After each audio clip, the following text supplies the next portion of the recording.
দক্ষিণ এশিয়ার ভূরাজনীতিতে Saint Martin দ্বীপ একটি গুরুত্বপূর্ণ স্থান। এটি বঙ্গোপসাগরীয় এলাকার মধ্যে খুবই গুরুত্বপূর্ণ স্থান। মার্কিন যুক্তরাষ্ট্র, চায়না, ভারত, মায়ানমার সকলেই এই দ্বীপটিতে নিজেদের কর্তৃত্ব স্থাপন করতে চায়। এই সেন্ট মার্টিন দ্বীপের প্রতি মানুষের কেন এত আগ্রহ, কোন কারণে এই দেশগুলো এটি উপরে কর্তৃত্ব স্থাপন করতে চায় এবং এর ইতিহাস ও ভবিষ্যৎ নিয়ে আজকে আমরা আলোচনা করব। চলুন শুরু করা যাক। বঙ্গোপসাগরীয় এলাকায় অবস্থিত বাংলাদেশের একমাত্র প্রবল দ্বীপ হচ্ছে সেন্ট মার্টিন। প্রাকৃতিক সৌন্দর্যে ভরপুর এই দ্বীপটি টেকনাফ থেকে 9 কিলোমিটার দূরে এবং মিয়ানমারের উপকূল থেকে 8 কিলোমিটার দূরে অবস্থিত। প্রায় 5000 বছর আগে এটি টেকনাফের একটি অংশ ছিল, কিন্তু সমুদ্রের পানির উচ্চতা বৃদ্ধি পাওয়ার ফলে তা সমুদ্রের গর্ভে ডুবে যায়।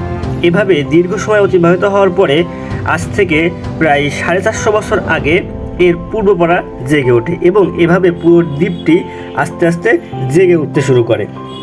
250 বছর আগে এটি প্রথম আরব বণিকদের নজরে আসে। তারা মূলত এশিয়ার সাথে বাণিজ্য করার সময় এই দ্বীপে বিশ্রাম নিতেন।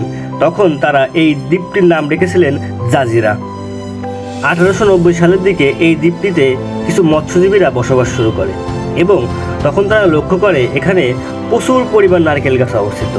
এই নারিকেল এবং জিঞ্জিরা মিলিত হয়ে এই দ্বীপটির নাম হয়ে যায় নারিকেল জিঞ্জিরা। এরপর 1900 সালে ভূমি জরিপের সময় এটিকে ব্রিটিশ ভারতের অন্তর্ভুক্ত হিসেবে বিবেচনা করা হয় এবং অনেকে ধারণা করেন খ্রিস্টান সাধক মার্টিনের নাম অনুসারে এর নামকরণ করা হয় সেন্ট মার্টিন। কিন্তু গবেষকরা বলেছেন যখন এটিকে ব্রিটিশ ভারতের অন্তর্ভুক্ত করা হয় তখন চট্টগ্রামের জেলা প্রশাসক মার্টিনের নাম অনুসারে এর নাম রাখা হয় সেন্ট মার্টিন। এভাবেই নারকেল জিঞ্জিরা থেকে বিখ্যাত হয়ে ওঠে সেন্ট মার্টিন নামে। এক হিসেব মতো দেখা গেছে এখানে এখনও 1.5 লাখেরও বেশি নারকেল গাছ আছে। আর মাত্র 8 বর্গ কিলোমিটার এলাকার এই সেন্ট মার্টিনে প্রায় 7000-এরও বেশি মানুষ বাস করে। এছাড়াও এর প্রাকৃতিক সৌন্দর্য এবং এর যে প্রাকৃতিক সম্পদ সেগুলো মানুষকে মুগ্ধ করে থাকে। এখানে বিচিত্র প্রজাতির মাছ এবং সামুদ্রিক প্রাণী পাওয়া যায়। প্রায় 7% মানুষ এখানে জীবিকা নির্বাহ করে মাছ ধরার মাধ্যমে। এছাড়াও এর প্রাকৃতিক বিভিন্ন সম্পদে ভরপুর। চলুন এবার আমরা জেনে নিই এর ভূতান্ত্রিক বা ভূরাজনৈতিক যেই অবস্থা সেটি সম্পর্কে। ভূপ্রাকৃতিক দিক থেকে বঙ্গোপসাগরীয় এলাকা থেকে দক্ষিণ এশিয়ায় প্রবেশদ্বার হিসেবে এই সেন্ট মার্টিনকে বিবেচনা করা হয়। এজন্য এই সেন্ট মার্টিনের উপরে বিভিন্ন দেশের আগ্রহ বিরাজমান। মার্কিন যুক্তরাষ্ট্র এই সেন্ট মার্টিনে তাদের সামরিক ঘাঁটি স্থাপন করতে যায়। প্রায় 60টিরও বেশি দেশে 750-এরও বেশি সামরিক ঘাঁটি থাকা সত্ত্বেও তারা সেন্ট মার্টিনে তাদের সামরিক ঘাঁটি স্থাপন করতে চায়। এ নিয়ে আমাদের সাবেক প্রধানমন্ত্রী শেখ হাসিনা বারবার কথা বলেছেন।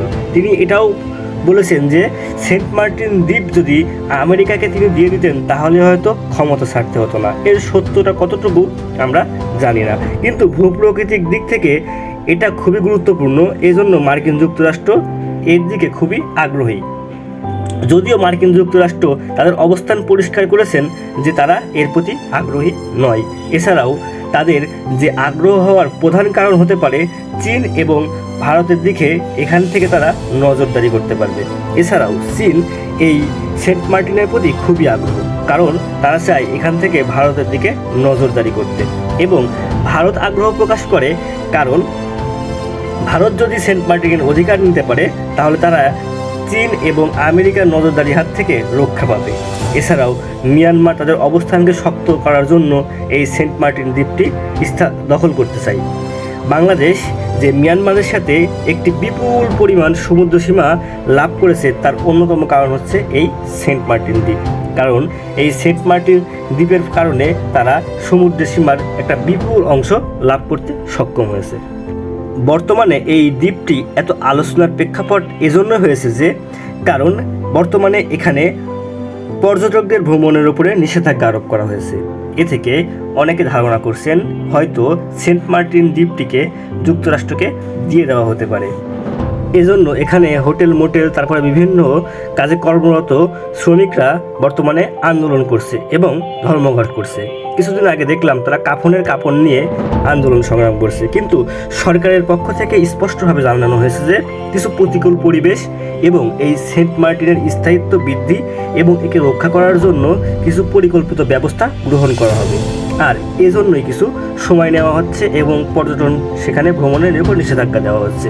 সঠিক পরিকল্পনা প্রণয়নের মাধ্যমে এখানে আবার পর্যটক ফিরে আসবে, এটাই আমাদের আশা, এবং সেন্ট মার্টিনকে বাংলাদেশের একটি প্রাকৃতিক সম্পদের এবং পর্যটন সম্পদের কেন্দ্রবিন্দুতে পরিণত করবে সরকার, এটাই আমাদের চাওয়া। আমরা যারা ঢাকার শহরে চলাচল করি তারাই জানি যানজট কত ভয়ানক একটি বিষয়। এই যানজট কিভাবে সৃষ্টি হয়, এই যানজটের কারণে কি কি ফলাফল সৃষ্টি হয় এবং এর ফলে দেশ কী ক্ষতির মধ্যে পড়ে এবং এটি কিভাবে সমাধান করা যায় এ সম্পর্কে জানতে আমাদের পূর্বের ভিডিওটি দেখে আসুন। এবং আমাদের এই ভিডিওগুলো যদি আপনাদের কোনো উপকারে আসে এবং মনে হয় এই ভিডিওর মাধ্যমে আপনারা কিছু তথ্য জানতে পারছেন, তাহলে আমাদের এই চ্যানেলটি সাবস্ক্রাইব করে আমাদের সাথে থাকুন এবং আপনাদের মতামত জানান। ধন্যবাদ সবাইকে।